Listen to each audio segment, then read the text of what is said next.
E as minhas instrutoras também usam esse método aqui. E a gente consegue encher as nossas turmas, a gente consegue ter feedbacks positivos dos alunos, simplesmente porque a gente tem um olhar diferenciado para cada turma que a gente vai atender. O que geralmente a gente costuma fazer?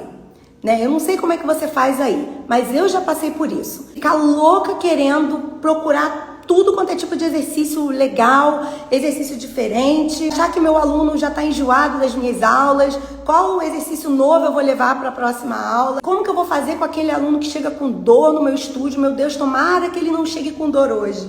Você fica aí rezando, pedindo a Deus para que aquele aluno vá bem hoje, que não chegue com dor, para que você não precise pensar num exercício estratégico para ele. Ou então você pensa naquele exercício porque você fala assim, eu tenho certeza que ele vai com dor. Todo dia ele tá com dor. Aí você pensa no exercício, ele chega, não, hoje eu tô bem. Então, o que acontece? Você precisa estar preparado. Você concorda comigo? Você precisa estar preparado para qualquer eventualidade que possa acontecer aí dentro das suas aulas. Então, eu preciso que você tenha uma visão ampla de como você está fazendo aí nas suas aulas. Como você está fazendo o planejamento das suas aulas. Você fica perdido? Você fica aí assim com essas preocupações que eu acabei de falar aqui? Então, se você fica, esse programa, esse episódio é para te ajudar nisso, para te abrir a mente de o que você precisa fazer para mudar essa história aí. Então, o que a gente vai falar agora? O que eu vou falar para vocês? Deixa eu só... Aqui. A gente sabe que isso acontece com todo mundo e vocês não estão sozinhos nessa, tá? O que eu vou falar para vocês? Uma coisa que eu percebo que é muito errado, né, que muita gente faz, muitos instrutores estão fazendo, é pegar aqueles exercícios de internet. Sabe aqueles exercícios que a gente fica ali rolando o feed e que a gente fica ali, poxa, querendo descobrir qual exercício é melhor? A gente vai lá, pega todos aqueles exercícios, começa a salvar. Começa a salvar, salva todos, salva um monte. E aí a gente começa a levar para as nossas aulas esses exercícios. O que são esses exercícios? Ai, Jane, mas tem muito exercício legal, tem muita gente bacana aí que pensa em exercício legal e eu preciso de ideias porque tem hora que as minhas ideias acabam. Beleza, mas você vai pegar esses exercícios, você vai levar para dentro da sua turma e você vai aplicar no seu aluno sem ter uma estratégia? Então, o que isso vai ocasionar? Vai ocasionar duas coisas, duas principais coisas. Uma, você corre o risco de levar esse exercício, chegar na hora o seu aluno não conseguir fazer.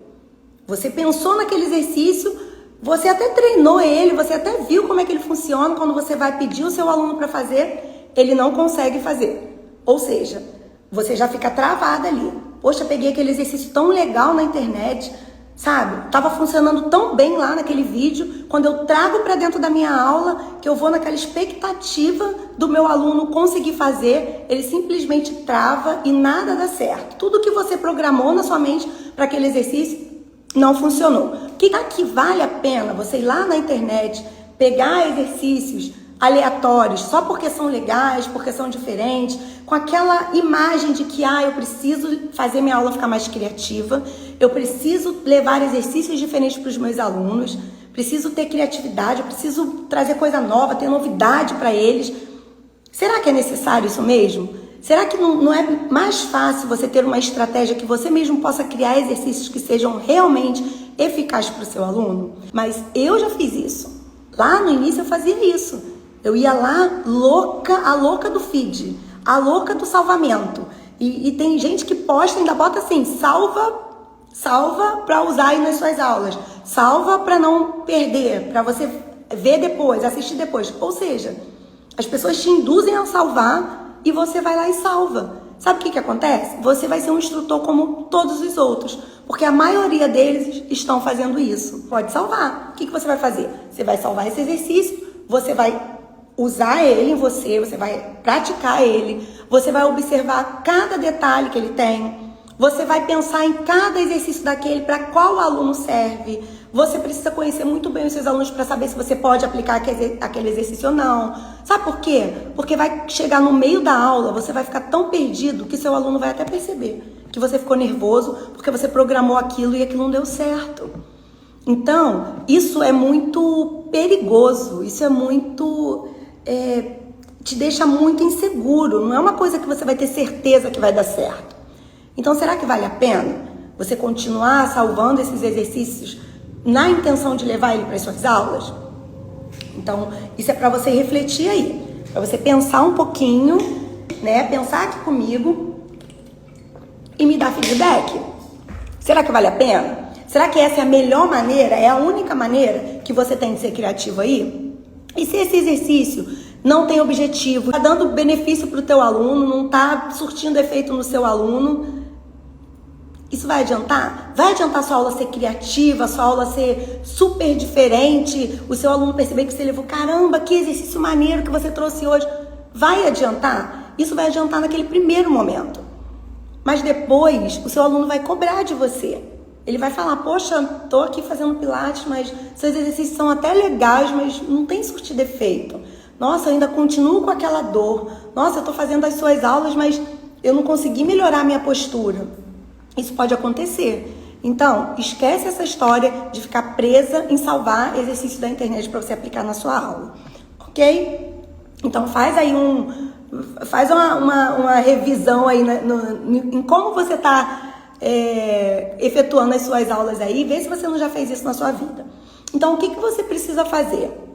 Ah, Rejane, então me dá uma ideia aí. O que eu faço para que as minhas aulas fiquem melhores, para que eu consiga dar uma aula efetiva? O que você precisa fazer é ter estratégia. Que tipo de estratégia? Primeiro, você precisa conhecer os seus alunos, observar os seus alunos, saber quem são, né? Quem você tem nas turmas. Uma coisa que a gente tem muita mania, né, de fazer é achar que a gente não pode misturar alunos. Eu até entendo, porque se você não tem estratégia para ter alunos, por exemplo, idoso junto com um atleta, você vai evitar isso. Você vai fazer com que isso não aconteça. Você vai tentar fazer o máximo para que você não junte esses dois perfis. Porque o que vai acontecer? No meio da aula, o idoso trava, o idoso não consegue fazer o exercício que você programou, ele precisa de uma atenção especial, enquanto o atleta está lá, ó, metendo bronca. A pessoa que é mais avançada, que tem uma consciência melhor, uma consciência corporal melhor, o que ela vai fazer? Ó, meter bronca nos exercícios. Vai fazer bem rapidinho e vai querer outro, enquanto o idoso está lá, como? Parado pedindo a sua ajuda. E você tendo que pensar em exercícios de adaptações para o seu idoso e também ter que pensar em exercícios para aquele que já está acelerado e que tem muita facilidade. Então, isso aí é algo que é da realidade de todo instrutor, tá? Ah, Rejane, realmente isso acontece, mas eu não sei o que fazer. Eu fico muito perdida e realmente fico aí desse jeitinho que você está falando. Eu vou te falar. Existem estratégias, formatos de aula, tá? Para que você possa aplicar com os seus alunos. Isso a gente faz aqui, tá? Dentro do meu estúdio. Eu aplico essa metodologia aqui. As minhas instrutoras têm essa metodologia, têm esses formatos de aula. E eu quero saber de você. O que você tem feito aí para mudar a história do seu estúdio? Quais as estratégias você está usando de aula para fazer com que seu aluno saia daí satisfeito, que você não fique igual uma louca, nervosa, preocupada de qual exercício você vai passar na próxima aula para o seu aluno, ou qual exercício você passa ali na hora que seu aluno está com dor, ou que ele não consegue fazer o exercício que você tirou lá da internet e salvou e colocou para ele.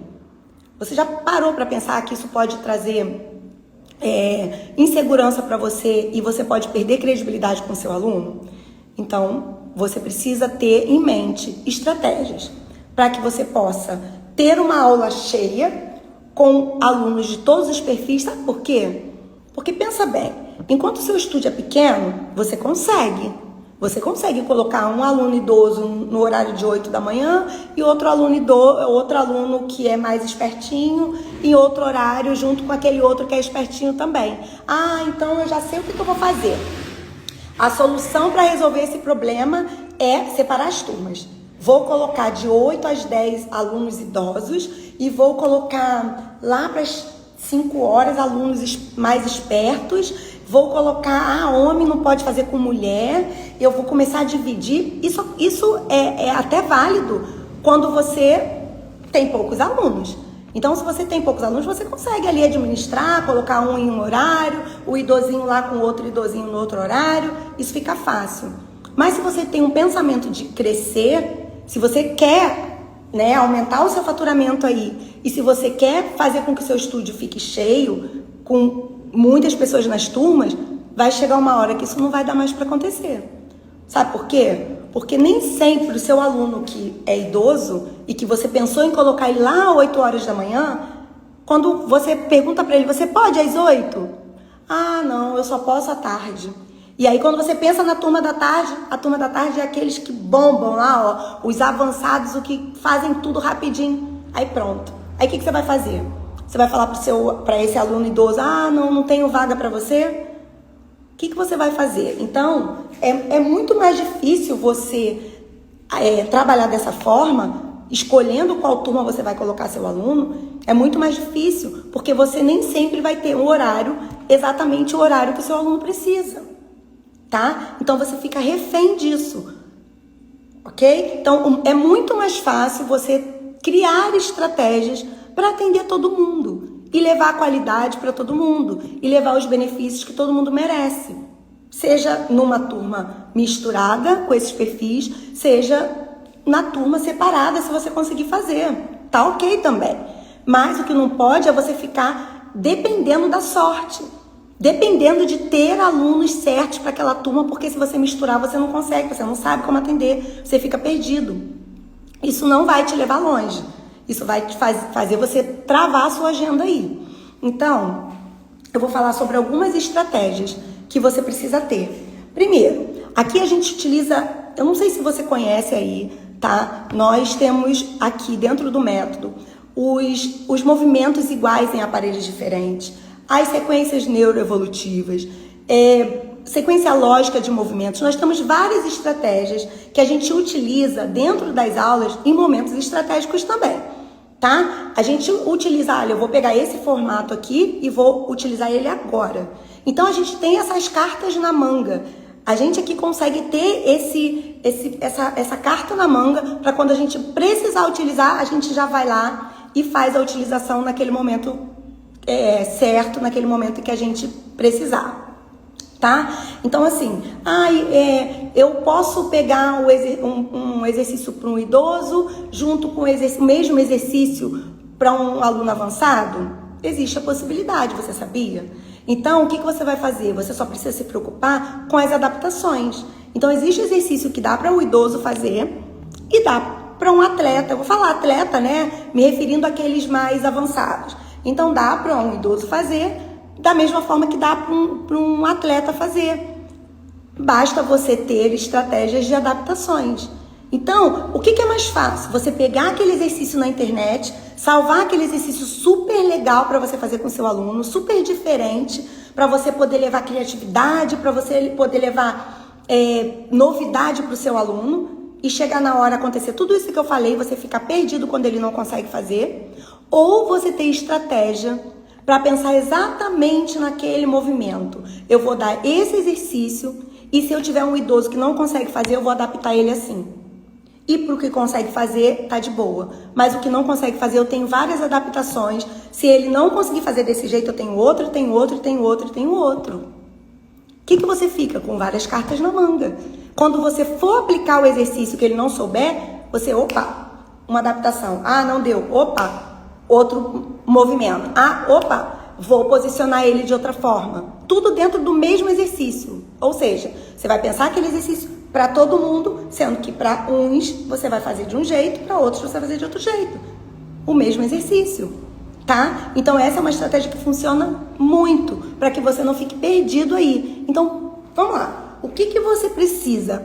As 3 coisas principais que você precisa, depois dessa pincelada que eu dei, depois de tudo isso que eu tentei te mostrar, tentei abrir aqui sua mente, seus olhos, para que você não fique aí pegando exercícios aleatórios, sem objetivo para o teu aluno, tá? Ou contando com a sorte que seu aluno vai conseguir fazer aquele exercício que você salvou lá na internet e pedindo a Deus para que ele consiga fazer, porque senão você vai ficar totalmente perdido, tendo que pensar em outro exercício na última hora, tá? Então, já sabemos que isso não vai te levar longe, né? Outra coisa que nós sabemos que não vai te levar longe é você separar turmas de idoso com turmas de alunos avançados.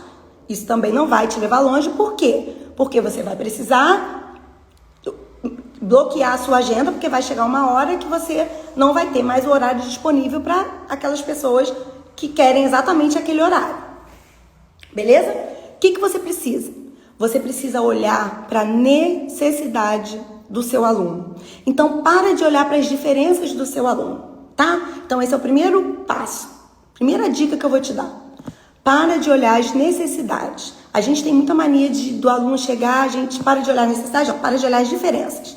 A gente tem muita mania do aluno chegar e a gente ficar olhando, caramba, na aula, esse aqui é diferente daquele nisso, esse aqui tem essa diferença do outro, e a gente fica preso nas diferenças dos alunos, um diferente do outro. Não, o que a gente precisa ver? Esquece as diferenças. Vamos olhar as necessidades, porque necessidade todos os alunos têm. Então é muito melhor você olhar quais as necessidades que aqueles alunos daquela turma têm, para que você possa criar exercícios, pensar em exercícios para aquelas necessidades, ok? Porque se você for ficar pensando nas diferenças, você vai ter que ter milhões de exercícios, porque ninguém é igual a ninguém. Agora, necessidade pode ser comum a todos. Todo mundo precisa ganhar mobilidade, todo mundo precisa fortalecer, todo mundo precisa tonificar, todo mundo precisa respirar, todo mundo precisa ter mobilidade. Então, existem necessidades específicas que são para todo mundo. Se você consegue visualizar as necessidades, você consegue criar exercícios para as necessidades e não para as diferenças. Isso aí vai te ajudar a ter uma aula maravilhosa e levar, o que é principal, levar resultado para os seus alunos. Os seus alunos querem resultado, tá? Essas aulas mirabolantes, essas aulas incríveis, com movimentos diferentes, isso vai agradar no início. Quando ele parar de ter resultado, ele vai começar a reclamar da sua aula. Então não adianta você ter aí exercícios espetaculares, diferentes, novidade, criativa, exercícios avançados, exercícios diferentes cada aula, se você não levar resultado. E para você levar resultado, o primeiro passo, a primeira dica importante que eu vou te dar de hoje é: olhe as necessidades, pare de olhar as diferenças dos seus alunos. Comece a fazer os exercícios em cima das necessidades dele. Ok? Nós ficamos eu fiquei de te dar 3, então eu tô te dando o primeiro. Olhe para as necessidades e pare de olhar para as diferenças. Vamos lá. 2. Segunda dica.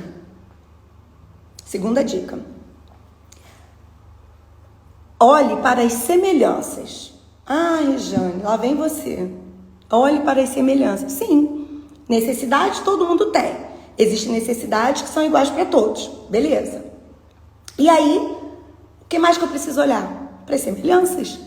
Por quê? As diferenças eles têm, como eu falei aqui para vocês agora há pouco. Só que eles têm semelhanças também.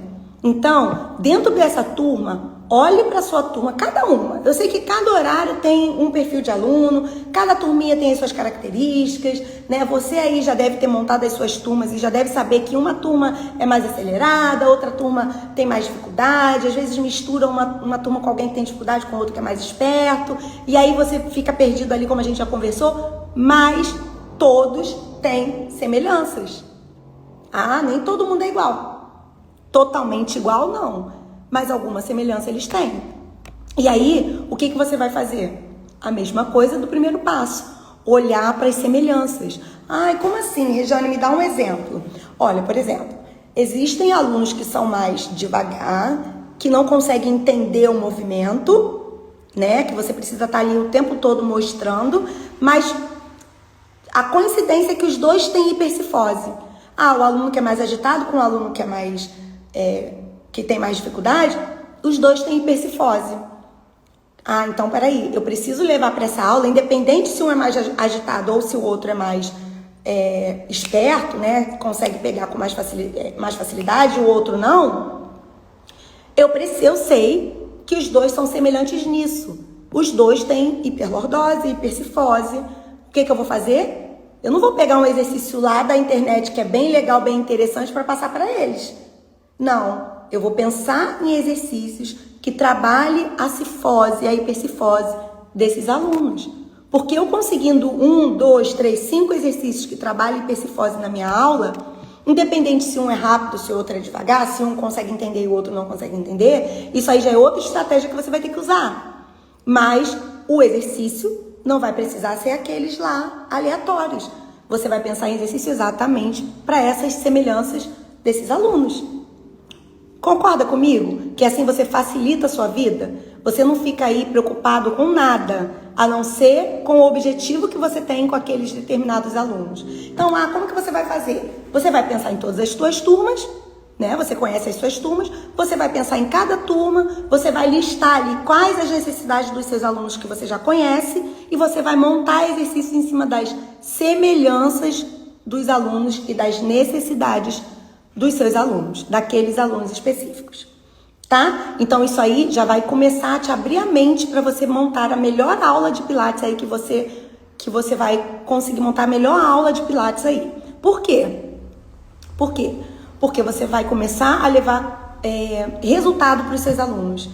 E aí essa aula vai se tornar a melhor aula da vida dele, ok? Então olha para as semelhanças e olha para as necessidades.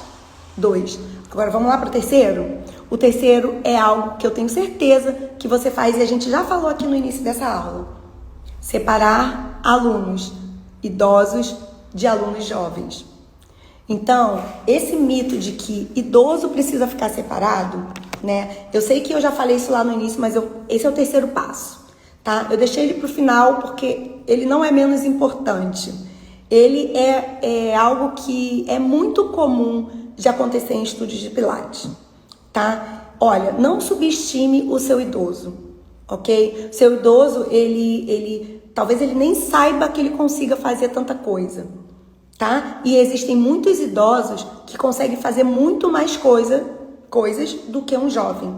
Eu já tive casos aqui de pensar em exercício para um idoso, aquele exercício mais tranquilo, mais leve, menos forçado, e ter uma pessoa mais jovem na turma e eu tentar passar um exercício mais pegado, porque ele é novo, ele vai conseguir.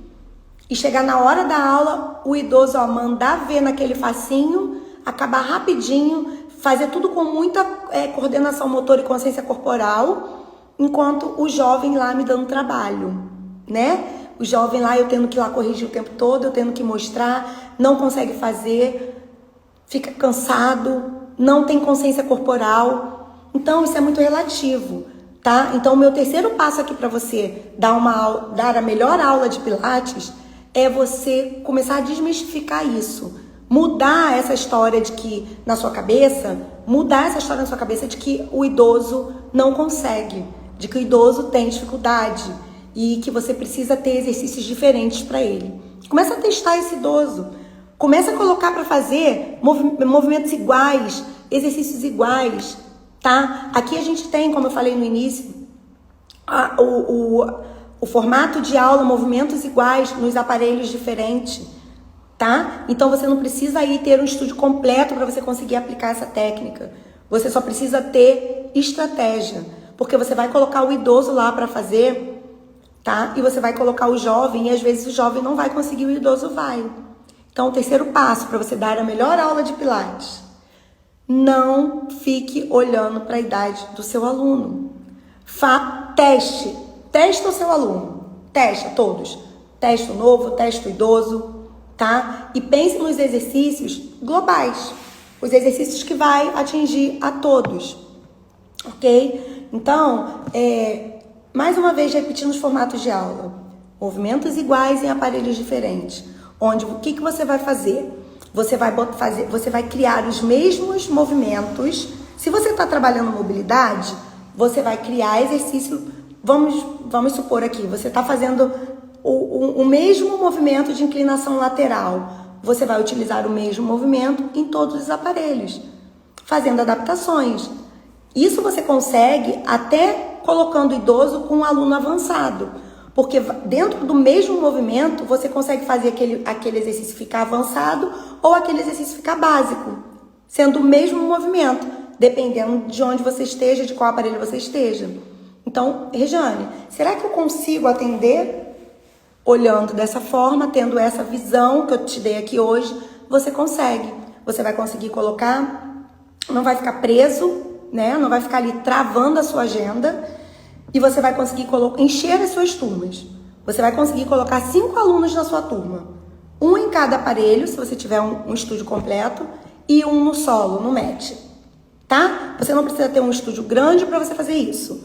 Você pode ter um estúdio pequeno, que você vai estar ali com um aluno em cada aparelho e um no solo. Fazendo o quê? O mesmo movimento. E aí você consegue ter o domínio da sua turma com o mesmo comando de voz para todo mundo. Você vai estar ali, se você quer que ele ative o abdômen, tá todo mundo fazendo o mesmo movimento. Então, o que vai acontecer? Todo mundo vai precisar seguir um comando só.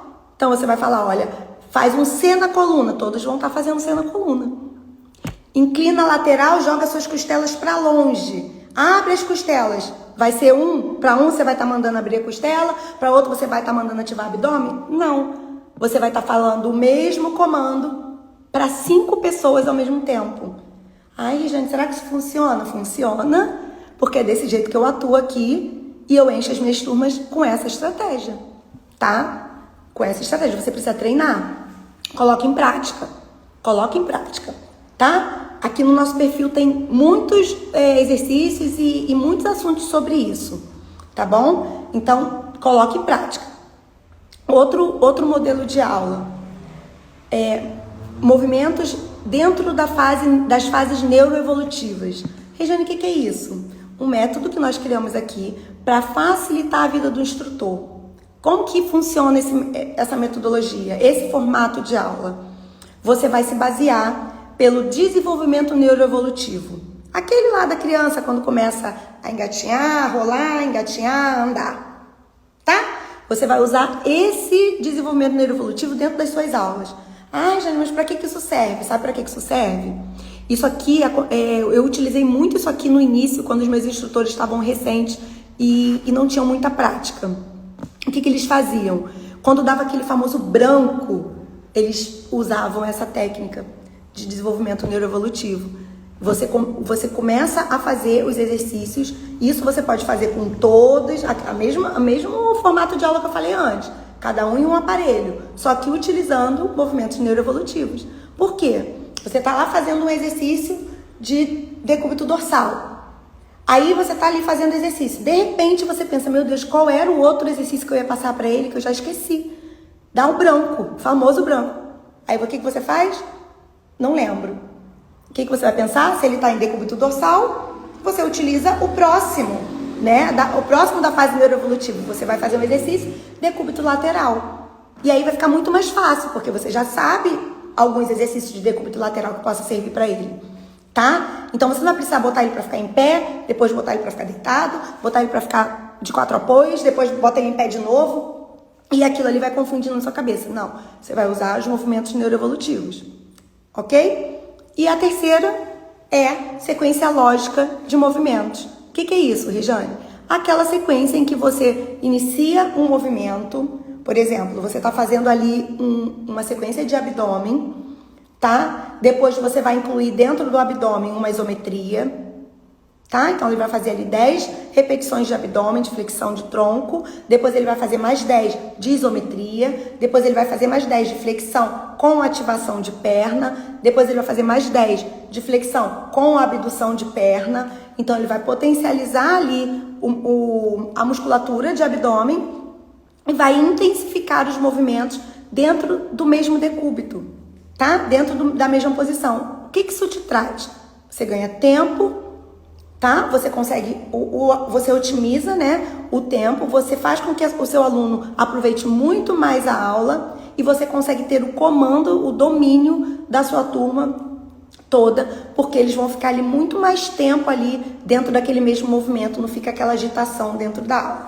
Então, já falei para você aqui os 3 passos, as 3 dicas que eu te dei. Olhe para as necessidades do seu aluno, olhe para as semelhanças dos seus alunos e não olhe para a idade do seu aluno. Tenha estratégias. Eu te dei algumas aqui, te dei alguns exemplos. Vou voltar aqui outro dia para falar um pouco mais sobre esses modelos de aula, ok? Mas hoje eu tô te dando 3 passos para você montar a melhor aula de Pilates aí. E a melhor aula de Pilates não é pegando exercícios na internet e transferindo ele para as suas aulas e pedindo a Deus para que o aluno consiga fazer e contando com a sorte, tá? É você ter estratégias pensando nesses 3 pontos. Vou repetir. Olhe para a necessidade, olhe para a semelhança e não olhe para a idade do seu aluno. Tenha estratégias de aula para você dar a melhor aula de Pilates aí no seu estúdio. Então, se você gostou, se você quer saber mais sobre esse assunto, se você quer que eu volte aqui para falar mais sobre como você aumentar o seu faturamento aí, né? Porque se você consegue botar mais alunos nas turmas, se você desbloqueia a sua agenda, você enche o seu estúdio e você consegue se cansar menos, porque você não precisa trabalhar tanto, porque com menos tempo de aula você consegue mais alunos, automaticamente você ganha mais e assim por diante. E pensando ainda em estar levando qualidade para o seu aluno, sendo referência aí na sua cidade, tá? Então, ficamos por aqui hoje, tá? E eu volto para te dar mais dicas sobre esse assunto. Obrigada por vocês que ficaram aqui comigo e até a próxima.